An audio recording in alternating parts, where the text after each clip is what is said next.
Only Poetry Night is a beautiful thing to witness, so thank you all for coming.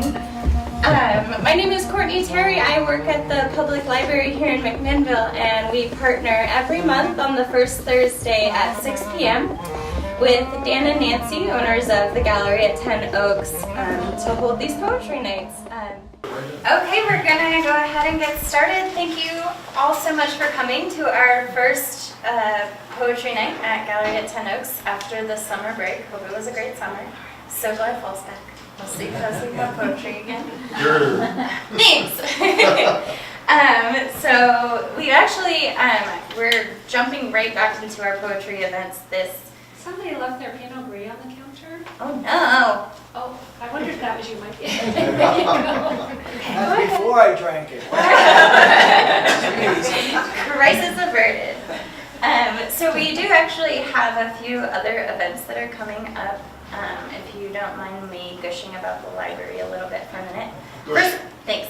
First up, on Saturday at 9:30 in the morning, which coincides very nicely with the start of our Friends of the Library book sale, we are having a celebration at the library to commemorate our new expanded hours. Thanks to Yay!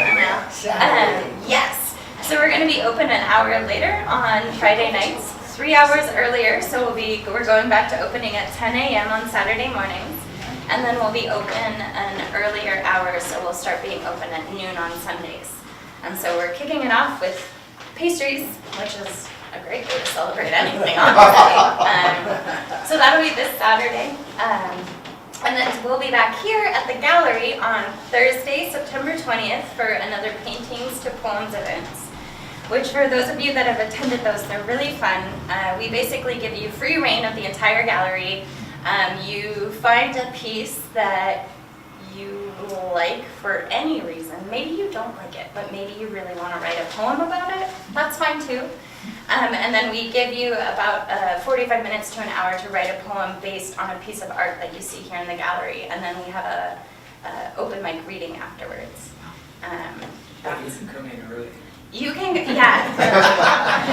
You can. Can you come in through the week? Yeah. Yes, you can. There are no rules. I apparently have some opinions about that. I just am realizing, but it's fine. It's fine. It's just being prepared. Yeah, you can cruise through really, or if you're just up for adventure. Also, the day after our Paintings to Poems event. That's Thursday, September 20th at 6 p.m. Just like Poetry Night, except on the third Thursday.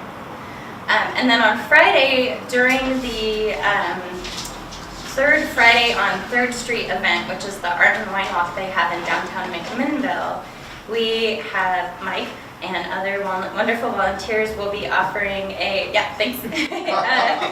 Also Bob. Okay, also Bob. Anyone else in here? No? Okay, just checking. I didn't know how many people we got into this. So Mike and Bob and Bruce and Lucy will be inside or outside of the... It depends on the weather. Okay, depending on the weather, outside of the Ransom Tasting Room on 3rd Street, which shares a space with the Pirano and Daughters Market. They will be offering poetry while you wait. So anyone can wander by, throw a topic at them, not literally, and then wander away and come back later. And is there a set charge per poem? Is what? Is there a set charge? Well, I was thinking $5.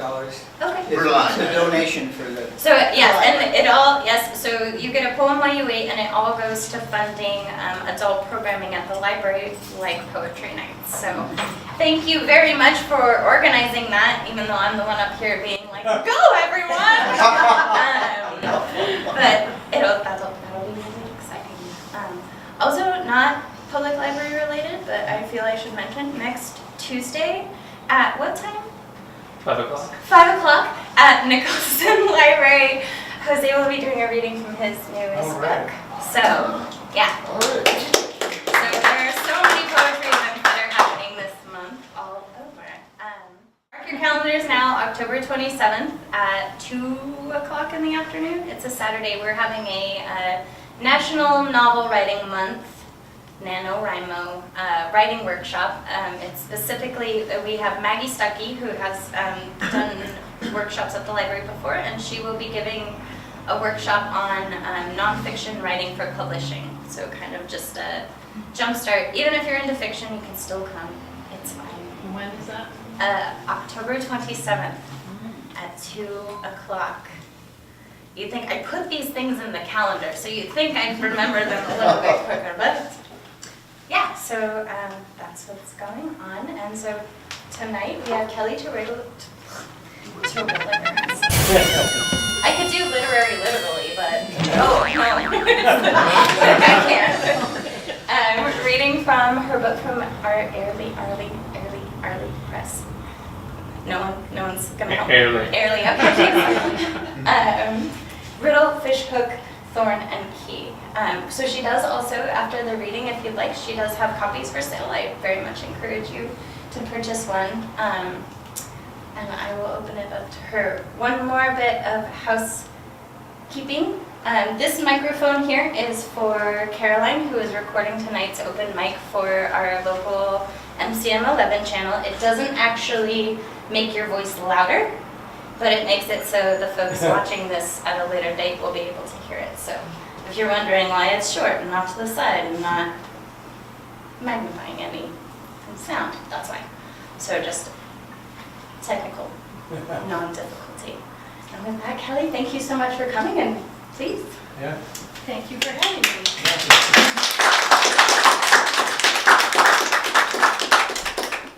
And thank you to the library, and thank you to Jose as well for getting me up here. This is really a pleasure. This is a beautiful place. I'm so excited that you get to have poetry readings here every month. It must be wonderful. I'm going to start with a poem that started with an object. And I think often we have things that take us places, sometimes unexpectedly. Floating word, an artifact I'd forgotten. A father who sneezed and carried this crumpled peony in his pocket. Eyes watering, a burst like a horse stamping in its stall, and the quiet after, caught in a shaft of yellow light. He had a good heart. He had a bad heart. Some things have no easy opposite. The night before he died, he came round the house, the side of my grandmother's house in her dream. A boy again, knobby knees, cotton shorts, the worry line she knew between his eyes. We scatter in pieces of being, each facet complete, until someone opens the midnight door and pulls another scrap onto the carpet. Bewildered, mooncalf blinking, pink nostrils, wet bell around its shaggy neck, ringing beside the familiar sofa and chairs. Once upon a time, I folded my father's handkerchiefs, warm from the dryer, clinging together like pages of a fragile book, thin like air. I loved how easy they were to fold, soft, square, halving and halving. What if I just kept going, blossoms unblooming, reversing to a single point with everything inside them?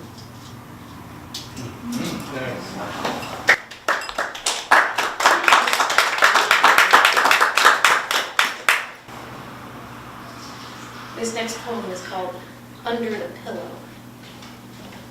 A ribbon, a cough, a whale's tooth, a book I meant to open, a nest of turtles' eggs buried in the sand, waiting for the sun to call them down the long beach of my bed to the sea in the dark beyond me. Galaxy, machine, mind, twinkling, breathing like night spread over the harbor that once harbored me. Fog makes white blossoms out of anything bright and covers your face like a veil. Boats rock their loose ropes, and winches jangle in voices talking themselves to sleep. Under my pillow, the sea sighs, unrolls, pulls back again. My father folds the clothes he wasn't buried in. My grandmother wrestles, a bird in the kitchen that would be yellow if any light were lit. She waits for the coffee pot to mutter. Who knows what she thinks when she is alone in the rooms of my mind? The door is open. The lost things come and go as they please.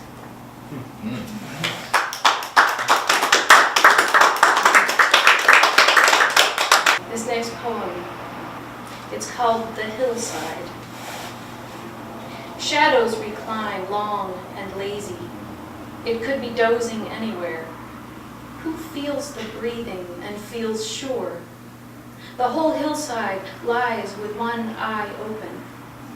Not that it watches for me. Not that I will ever find that eye. Not that I am that eye. A tree shifts slightly. The wind lifts a loop of vine. The river curves away. The drying trees stand open. And if I hold my breath, the sky goes on unreading itself in threads of cloud.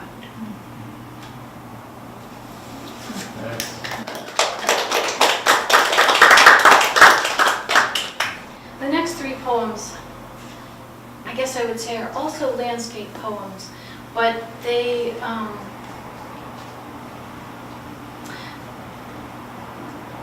involve people.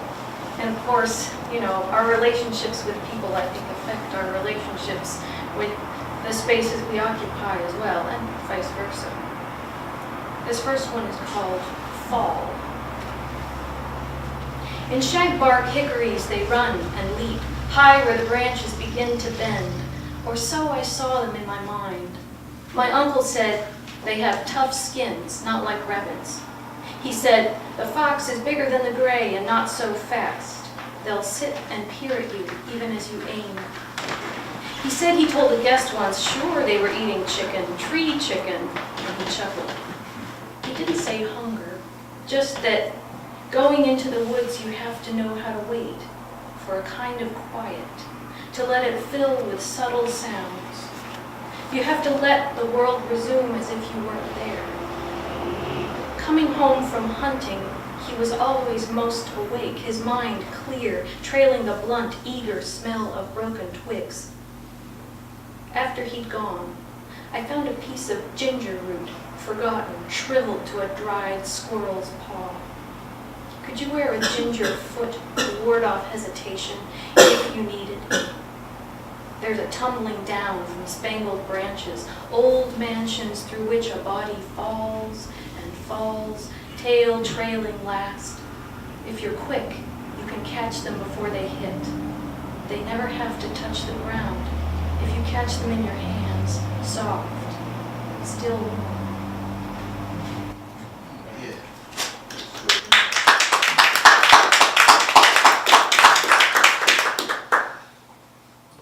My mother's fox.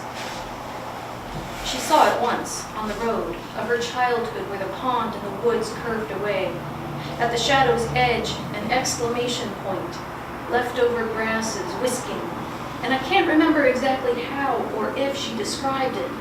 The air between us rubbed clean by crickets, the sky already blowing leaves over the stones we'd come to sit on. There, she always said, that's where. And every time I passed thereafter I looked, in case, into the space still waiting for the fox to come again. An emptiness having shaped once a small red thought, a white-tipped brush, a sharp quick jump over the lazy dog of late September, this dart of yes, pulled from her landscape, put into mine.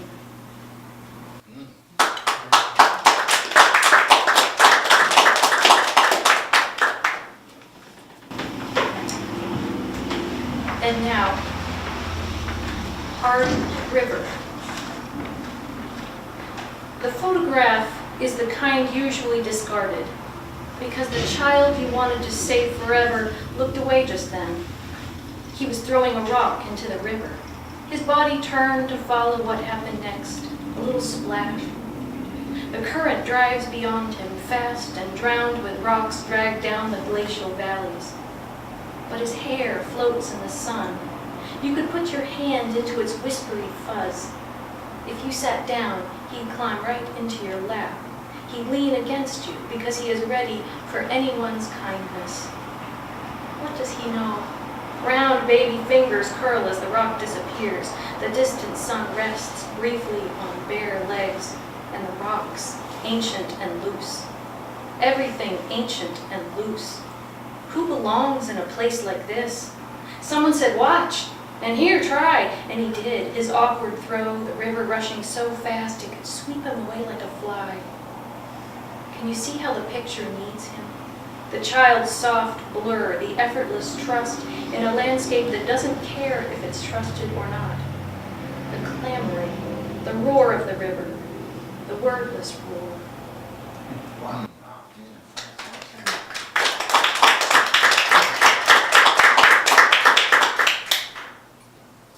You're such an appreciative audience. You make reading easy. It's called Swimming Behind the Hospital.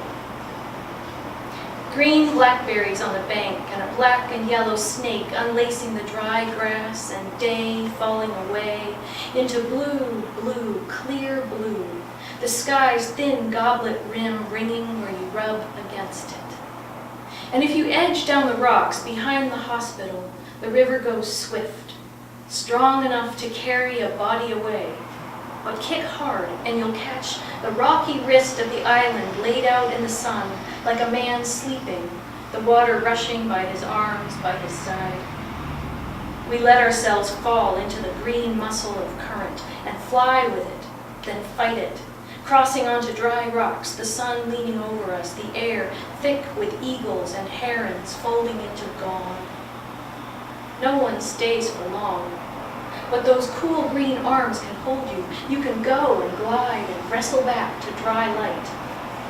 Again and again, we climb out and feel new, and the sky lifts its blue glass. Behind the trees behind us, people lie in their beds, dying or trying not to. Let me think of fast water then, the slick of blood on my shin, the way my knees have trembled with cold, the flying down and coming out again into warm summer air.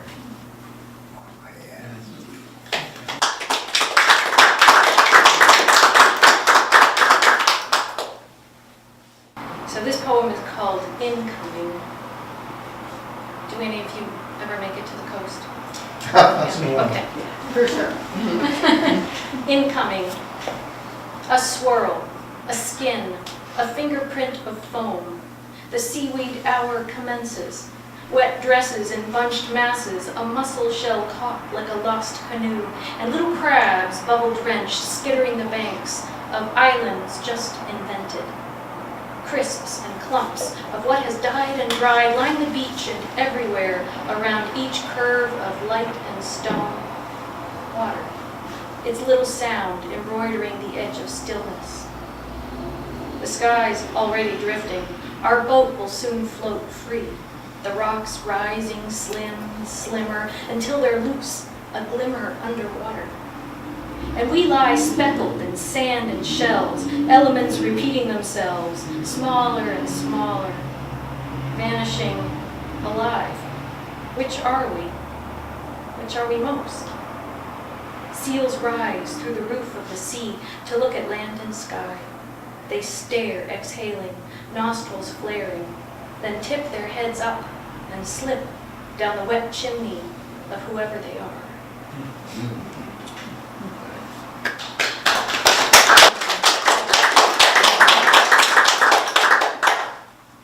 It's called Sitting on the Crosspiece of a Spanish H. Of course I want to feel like I belong in the world. I keep waiting for something in the landscape to recognize me. But when I name stones, it's only me pretending they know my name in return. Sometimes I am eyes, the rest disappears. And then the faded shoe pressed against the table leg, this hand here, writing, and here where the pen meets the page, a secret mind leaks out, becomes visible. I think of the Spanish H, silent companion in words that cannot go without it. Hola, hablo, hambre. I sit on the crosspiece of a letter that never speaks, swinging my legs and water runnels underneath its syllables waiting wet as clams. Every oyster is its own flounced dress hard as stone, but it's also the softness within, which isn't meant to glisten or come to light. Strange worlds, our fragile interiors, dark rooms shining like the cave I entered once in another country. Lights on our foreheads bobbed as we floated in with the stream, our bodies disappearing into glinting shadows, looking back at the daylight of another world. I went into the throat of a land I didn't know. Perhaps I didn't belong there. Or maybe in that moment I became one of its souls. Who has the truth of any place? Wet stones, river, vaulted roof, mouth.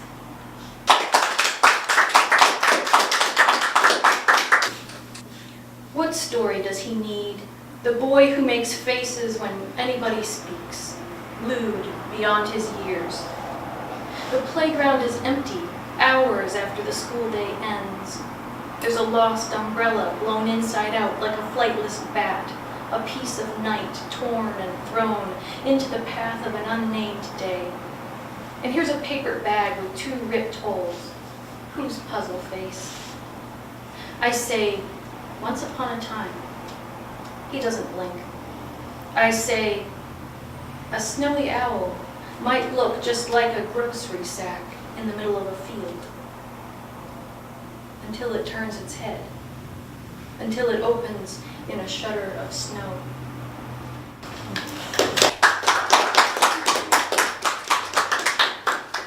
Wet horses. Obviously from a different time of year. Driving home, I saw the same wet horses standing in the rain like beautiful statues. Except they weren't statues. They might have been hungry.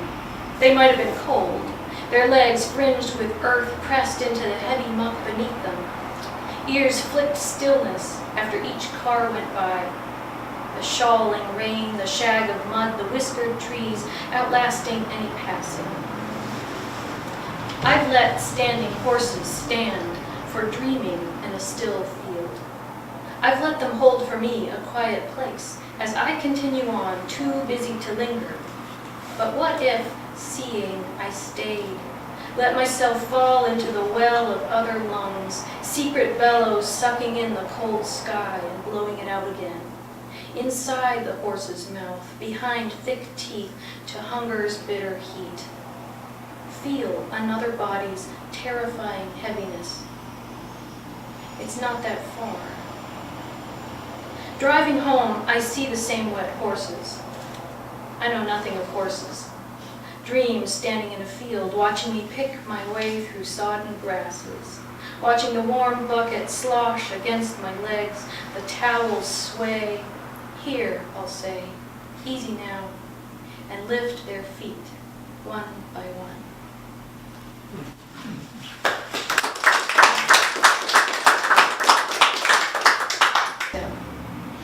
Over Jonay Slough. And I'll say that this is where I grew up. If you're familiar with Charleston, Oregon, outside Coos Bay. And I lived across the bridge of Jonay Slough.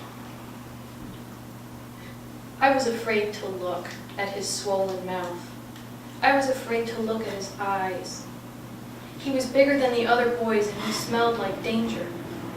Mornings when he slouched up the school bus steps, 2 stops up the road, I looked away. The long arm of the wiper swung across the face of the bus, and his coat was wet and rain was all over his face. Every day under the dark smudge of coastal rain, he closed his eyes during reading and math. The day the bus broke down, we could hear gulls screaming into the wind, only the 2 of us left to walk over the tide, pulled back from the flats, the little scabs of oyster steaks. Something flew fast from under the bridge. Whatever I said is gone, but he answered. I wish I had a different life. I'd like to be someone else. As if a bird had fallen from the nest of him into my hands. When does crushed glass become sand again? Bird, scowl, wound. Years later, I heard he killed a man, a knife outside a bar, and I remembered. There will never be enough room to stand inside him without bumping against the walls.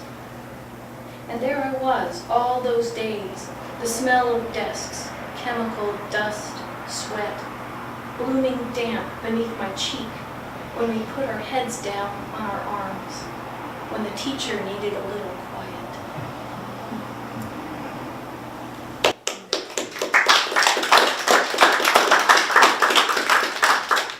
Called landscape.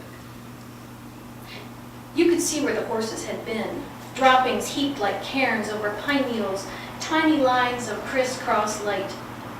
Maybe these were auspicious signs, but even if the circles of trees I passed could enact old pacts and devotions as they embraced the air between them, would the world be any kinder? A woman scolds her son in a low and vicious voice as soon as we've gone by. Or maybe she's scolding the dog, or the sky, or her eyes for what they failed to tell her hands for what they wanted to do. Branches scribble over everything, and it's hard to see the world as more than aftermath, unwanted. Dishwashers, dryers lined up for nowhere, rusted rows of tractors, a single collapsed box lying in a ditch. Grassy mounds rising like graves in a grubby yard, one lone horse among them. The story of what's been tossed aside, beginning when no one was looking, or we all had looked away, or simply forgot what started the first altercation. A cow, a well, a wheel, the smell of cut wood so dense it made the air shimmer like oil. A silent raft of crows lifts from devouring rotting apples, small and wormy. They watch, wary, until we've gone. You didn't need to worry, we'd say, if we thought they'd listen. Fleets of leaves scatter the path. We crackle over their dry ribs, their last crisp sounds. Wherever the paved ground buckles, painted outlines, veined like leaves or bony fishes, cover the wounds to warn us. Thanks, we'd say, if we knew where to say it.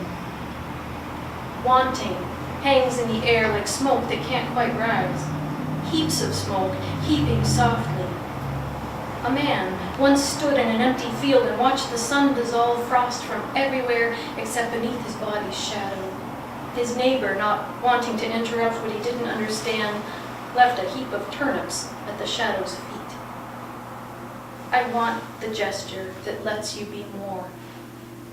The sky dims into late afternoon. The sun pales behind the clouds, a glinting dime like the one I found by the creek where we stopped, just before turning back. Silver eye above the rubble of river cobbles. Pick up any rock from a pile and set it anywhere on purpose. It changes. Chosen. It becomes newly visible. Even, perhaps, complete.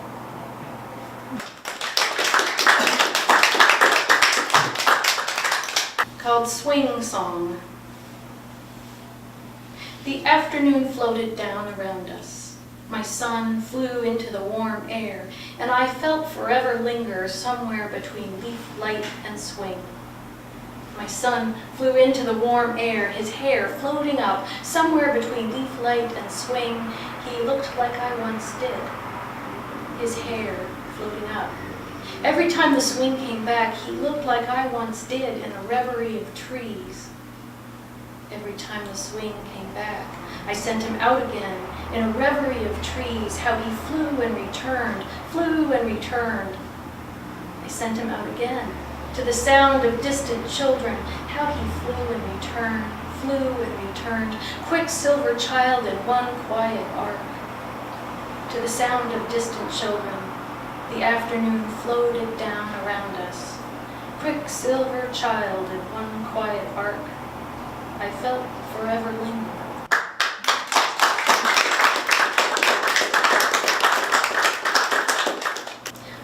close with a poem called "It's Been a Long Time Since I Talked with a Mountain." I think one of the lovely things about living in Oregon is that you go one direction and there you are, the huge, beautiful Pacific, and you go the other direction and there you are in the mountains. And then you can hang out in the valley in between. It's been a long time since I talked with a mountain. My mother dozes off in her chair because it is late and the fire is warm and her new fiancé nods in his sweater and matching brown socks.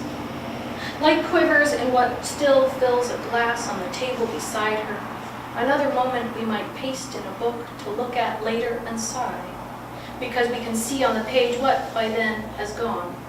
This firelight's sleepy heat, the nearness of these people residing each in their own unraveling stories, climbing the rafters of sleep into private, flickering worlds. And watching them dream, I realize it's been a long time since I talked with a mountain. Heard that high, thin wind filtering over and through flaking rock and the tiny faces of alpine blooms, the wild hair tassels of seeds. Years ago, we nearly missed the top of a mountain pass, stopped by members of that other party, rushing down in help or hope or helplessness as a man lay dying on the trail above. They motioned us to wait, and we sat, little family, by the side of the line of earth we'd followed.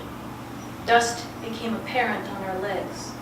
The sun curved its gleaming hand to make white spirits dance from the face of a watch into a tangle of leaves. Hear the scent of dry and gathered sweat, and silence marked by the footprints of ants, a beetle meandering under a stick, and the dying man just beyond us and the dappling of furs. When they carried him down in the privacy of grief, we looked away. We stood as trees would, alive and still, reaching into light's long, wordless sleeve. And then we went on. We had to, didn't we? Up to the crest of wildflowers and streams, mountain goats and marmots, a brief Eden nestled beneath the sky. We hardly spoke. Each of us carried something fragile and unwieldy, into which every breath disappears. This was our last hike. Did we feel it then, without a name, shaking the air so slightly? A coolness on the skin that always comes when you stop for a moment after a climb. The sky, higher than mountains, comes down to our feet. It is what we always step through.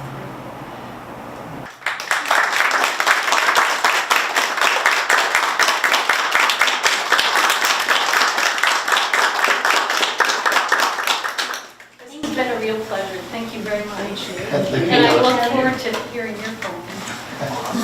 So we will move on now to the open mic portion.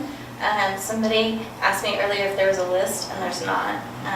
Really, whoever's down, go down far enough. Yeah, I really just like to see y'all fight it out. That's really what it is. Yeah. I mean, I do watch a lot of, never mind. So with that being said, do we have anyone who would really like to go first? I can go first. Thanks, Mike. Okay. Oh, sorry.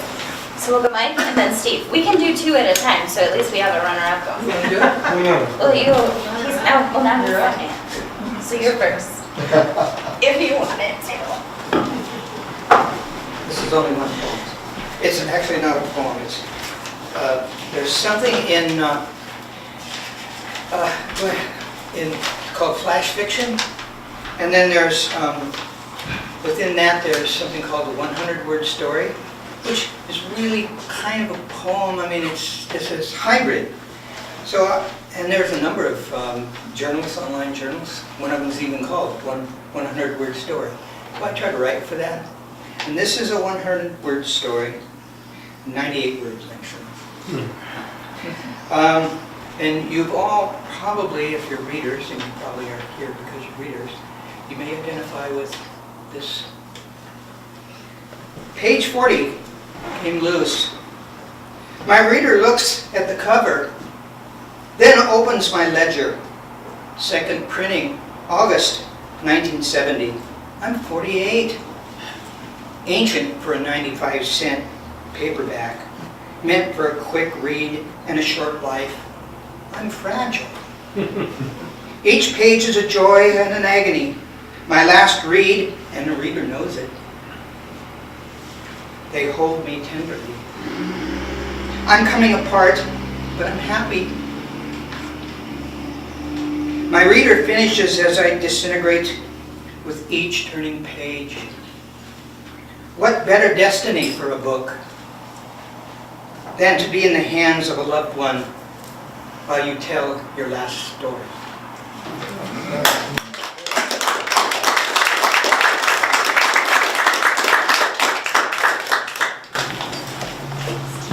And then who would like to go after?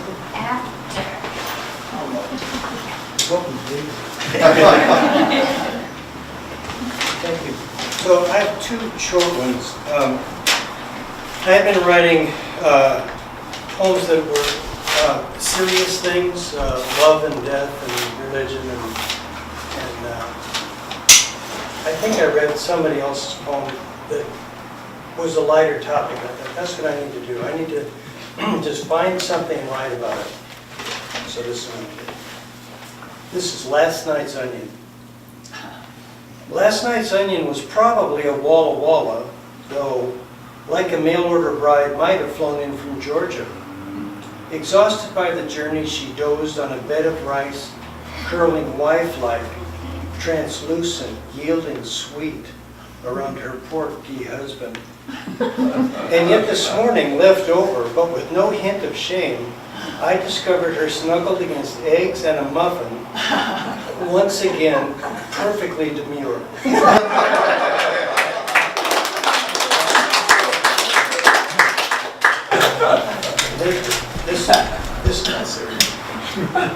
So the name of this title is Books, Novels. Books, cries Pharaoh, novels.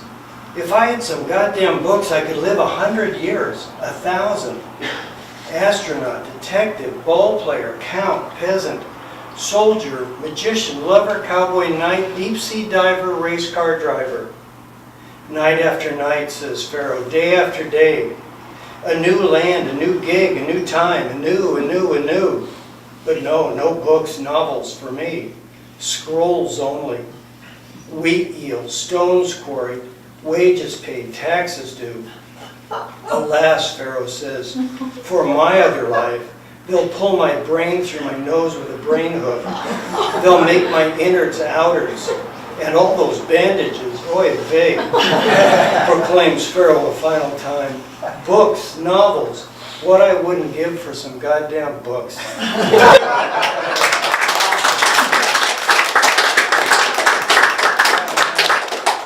Hilarious. Well, and then who would like to go after? Carrie? Okay. Hello, my name's Mike. I like poems that rhyme. I don't always write them, but I just like them because they're fun, you know? So anyway, crows are some of my favorite creatures because a lot of people talk about them, draw them, paint them. They're mischievous, you know? So I thought crows are cool. And then I started thinking crows and our culture these days, and there's a connection there. So anyway, I wrote this. It's called Local Crow Implicated in Murder. I didn't do it, said the crow. Please believe. No one's ever caught me. Everybody knows that crows are thieves, crowed the rooster, bright and cocky.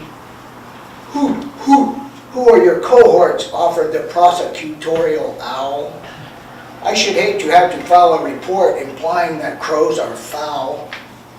It's well known that your kind flock together and make a mockery of bird decorum, said the owl, ruffling his feathers. Do you deny that to this forum? The crow, having heard it all before, hopped to the tabletop and spread his wings.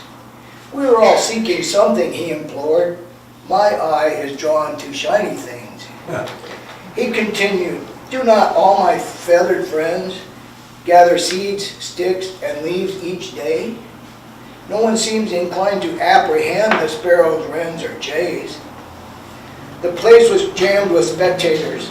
Not a single bench or perch was bare. The word had even spread to the migrators to stay and take in the spectacle there.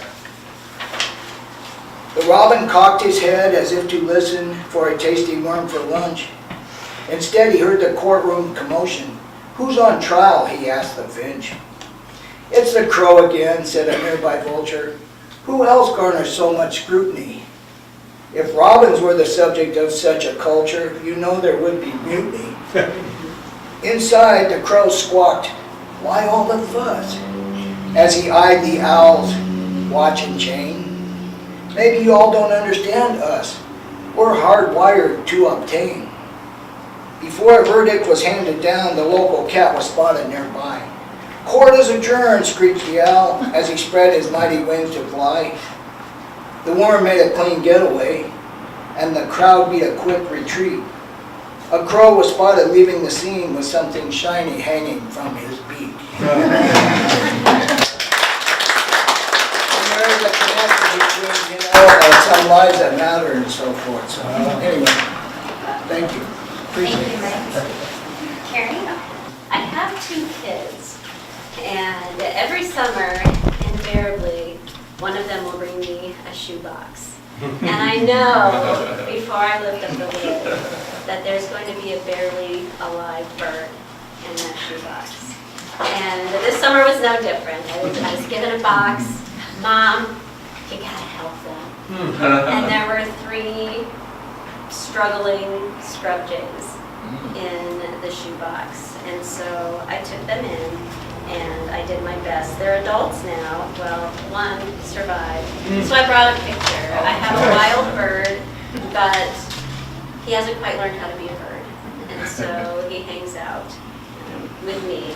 And so I wrote a poem, and it's called Gray Areas. He pecks at my rings and bracelets and heartstrings whenever I go outside. Raised from a ball of hungry, angry feathers, the only survivor of 3, he perches on the windowsill. My sandals, the edges of my affection. Internet advice? Let nature take its course. If a fellow creature is struggling, just keep walking. Don't get involved. It may survive on its own, you never know. We live in different worlds. If he imprints on you, he'll be lost in the gray areas of not knowing how to be, and that's your responsibility.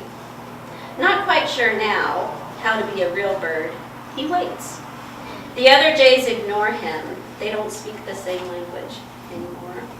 I watch him hop around the tomato plants, scavenge the earth alongside the chickens, play with sticks, splash in his water dish.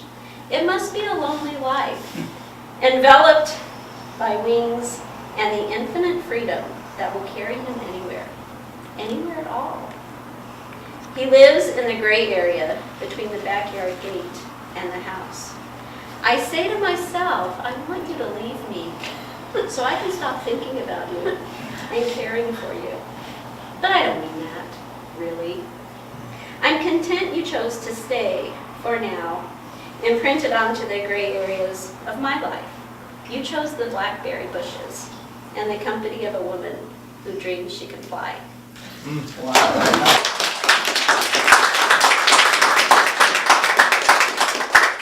It's called That Away. That Away. A masked rider, whip snapped, leather strapped, dagger in the sash, Smith & Wesson grass, reins held tight in the teeth, chewing dusty rust. When far-off shots come whistling in, toss the reins, hi-ya! Create some diversion, perhaps a stampede, dynamite, magic, whatever you need. Swirling cape, a blurry shape, a tight scrape needs a clever escape. Set ablaze in tall grass, below a dark canyon pass. Watch it flare in the sky, smoke reddens the eyes, fingers crossed, hope nobody dies.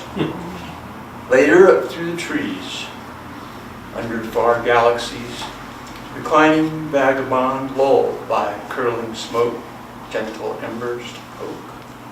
Tilt the jug, gulp a burning slug. Wanted poster in the fire like a crumpled bug. His slowing heartbeat softens every star in the darkening forest, while crickets melt into an angel's chorus.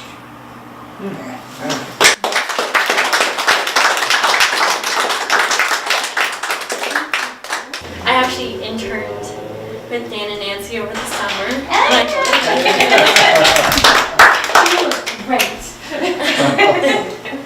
I had writer's block for multiple months, mostly because I'm a high-stress, high-anxiety person, so a lot of what I wrote about or wanted to write about was really hard for me to think about. And in the last couple weeks, my family life has kind of gone up in shambles. So I have 2 poems, one inspired by my parents and one from my brother. And this one's called Growing Up is Hard. It's weird looking back and to think, growing up, I was watching the most perfect fantasy.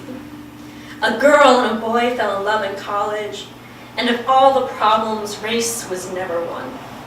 Behind closed doors, there seems to be a lot of talk that the naive in me refused to see. Because my parents, they were always picture perfect. Closing my eyes, and all these snapshots flash before me. Somehow I've always been so focused on me. I was so dumb, how did I not see? We're getting divorced. And suddenly I'm forced to be in my mother's shoes, flying halfway across the country to tell her only daughter the news. I'm not sad or mad, maybe just a little heartbroken. It's about time I grew up and started living in reality.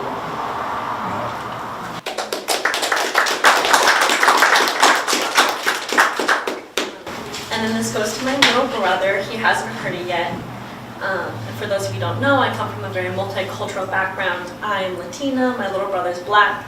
My mom's half Indian, half Filipino, and my dad is white. So we're kind of crazy. So, little black boy smiling up at me. I wonder every day who you will turn out to be. Little black boy always copies what I drink, because maybe he wants to be like me. Little black boy sighs in his sleep, weeping while he dreams. Little black boy has the loudest laugh you can actually see. Little black boy always smiling up at me. Little black boy is now somehow taller than me. Little black boy has to learn new life lessons because for some reason he is black and not so little anymore, so he has to pay a fee. Little black boy gets scolded by my mother to never wear his hood up in public. Little black boy can't raise his voice anymore because now it seems loud and scary. Little black boy gets in trouble for the same shit his friends do because eyes are only on him. Little black boy still likes to play with Legos, learning new tricks on skateboard, still has so much of the world to see. Now, I'm not one to pray, but every day I close my eyes and I hope he gets to live another day because I can't wait to see my little black brother smiling up at me.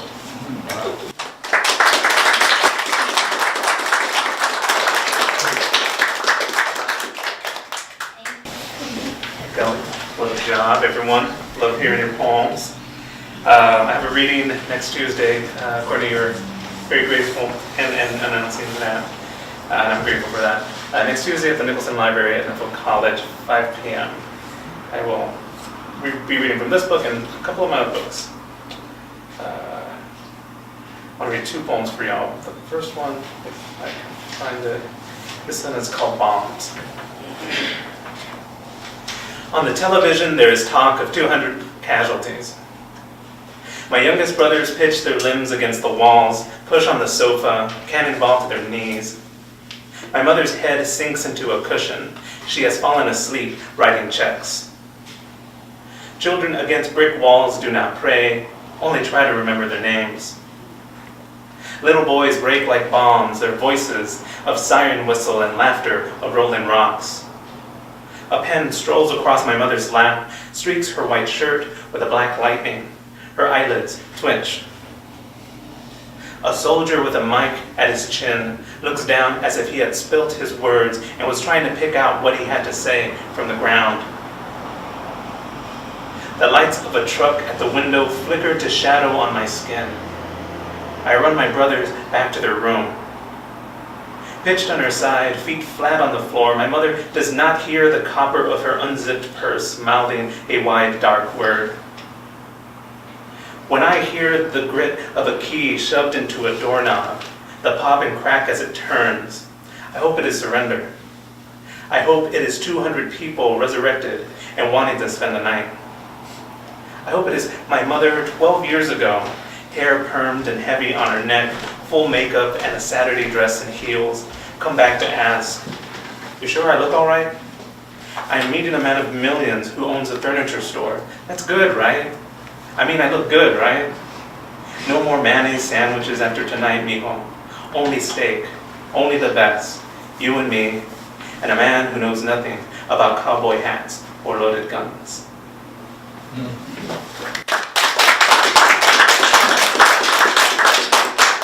I realized I didn't preface that. I just hit you with. But that's. Grew up in Corpus Christi, Texas. My family's from Matamoros, and Corpus keeps coming back into the poems over and over. But this next poem kind of goes all over the place. But I wanted to read it because Kelly, you did such a good job of sharing your poems about the Oregon landscape, and Oregon makes it in here. And Mike, you were talking about flash. Like this whole book right here is all like prose pieces, or flash fiction, and prose poems. So this is called Walks. Summer morning cracks in the water of the Ohio River. There are walks to work I can still feel in some part of my memory, which is a place not exactly the body, and elsewhere. I remember the lights and wide streets of Times Square, the darker stretch past Bryant Park, Grand Central Station in a 5 a.m. orange glow.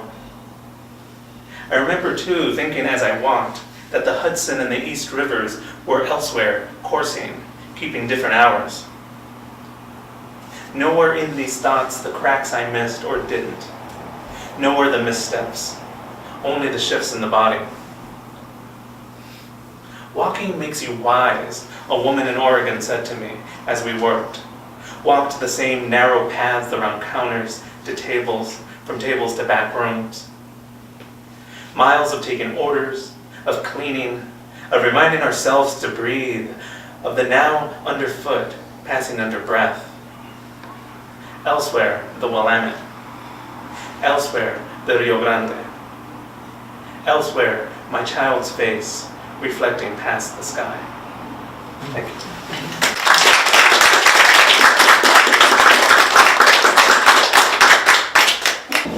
This one, I'm sorry, this is a bit of a downer.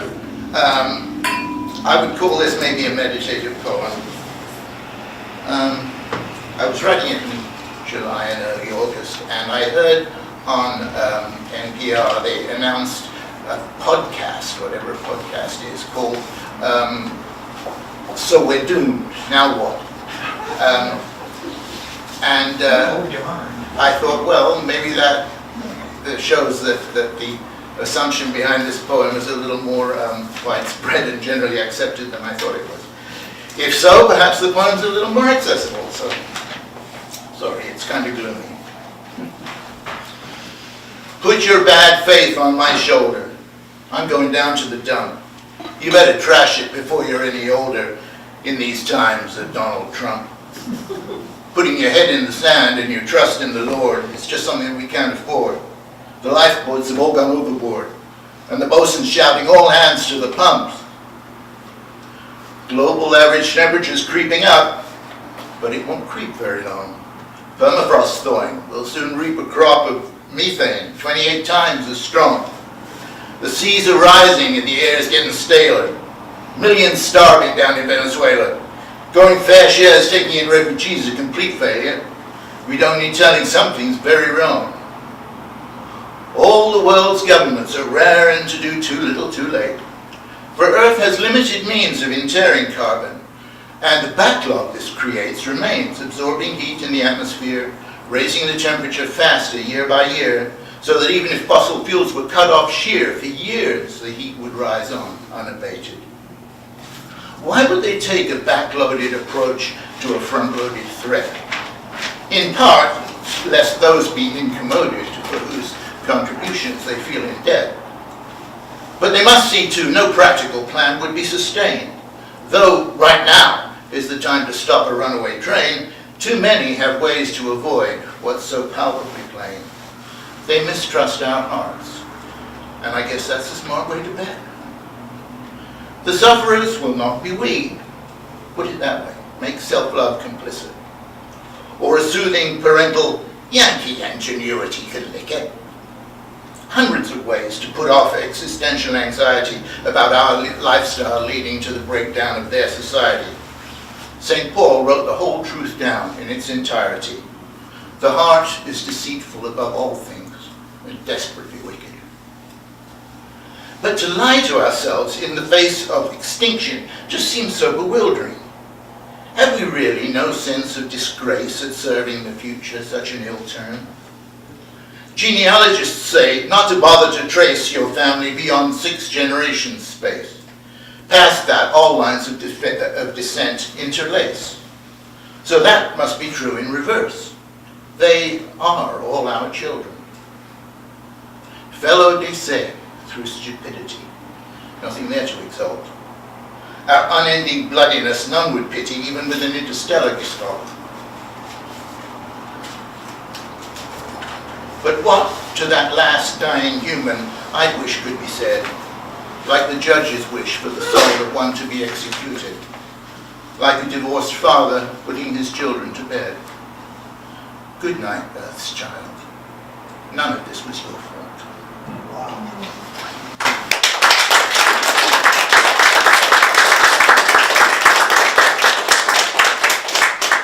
So, I need to apologize. I'm a middle school teacher. It's the first week of middle school, and the gray matter stretched a little thin, as well as my sense of time and place. So, I just showed up. Welcome. Exit stage left, off the grid and out of touch. He reaches out to grasp lifelines yanked away in disgust and flounders in the cool rain. Doors shut to plenty. He exits, unfettered, unloved. Unwilling, unable to pay entry fees into the debutante society of greed, they live beyond the guidelines of generosity and good taste. Undesirables eat at their table, unclean. She, unwilling to settle, remains single and draws whispers from the crowd. Statements of spite drift like snow under trees present and weighty. She holds her head high while marching to her one-woman beat. Unavailable, unrestrained. Freedom holds society bound to Western idioms. Ideals bathed in individuality separate community and leave marginalized citizens on the border, unaccepted. Enter stage right, in step and in touch. He dresses the part, he plays at the office, keeping the pace. He dares not reach out for help, for fear of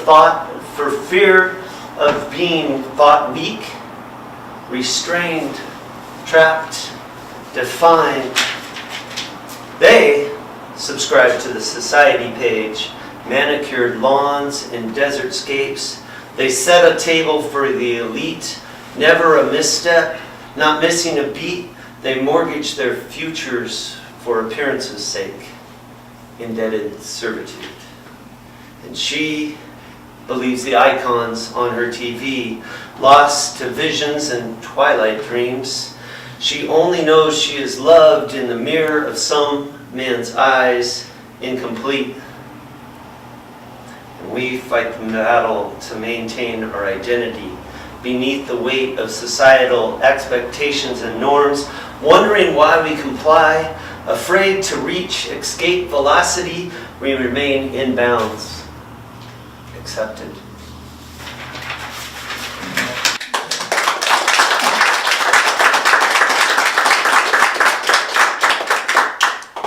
This one's a little bit different, called Childhood River.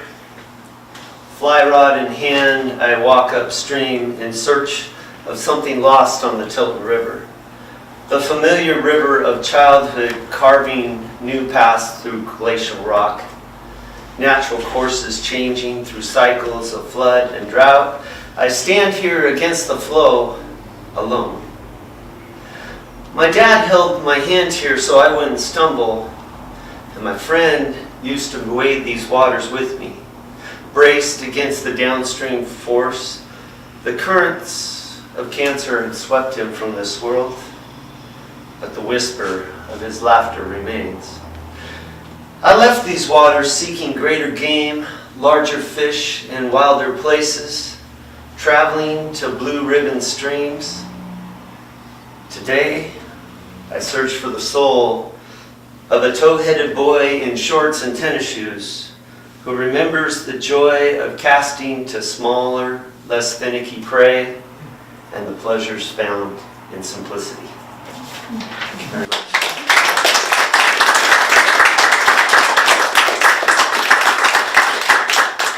Thank you. Do we have anyone else that would like to share? Okay. Stop sharing. Thank you all for coming. We will be, well, so I hope we will see you here on, what else going on? Well, nope. See you at Linfield on the 11th.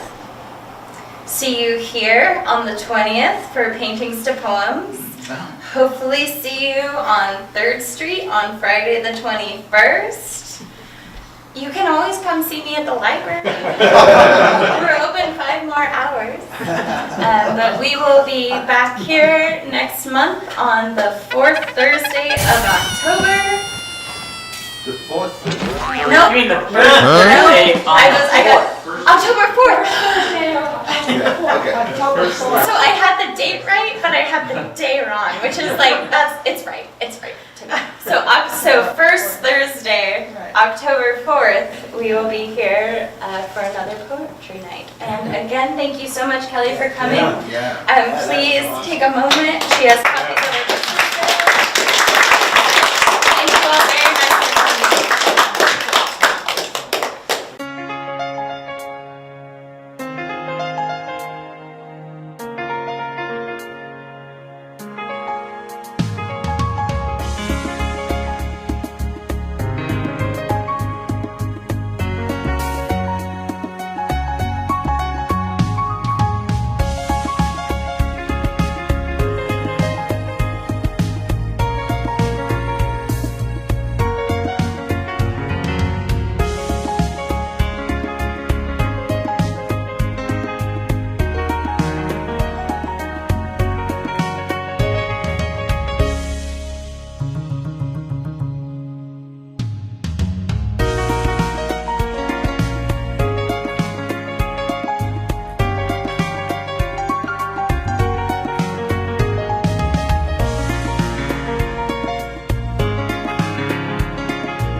Bye.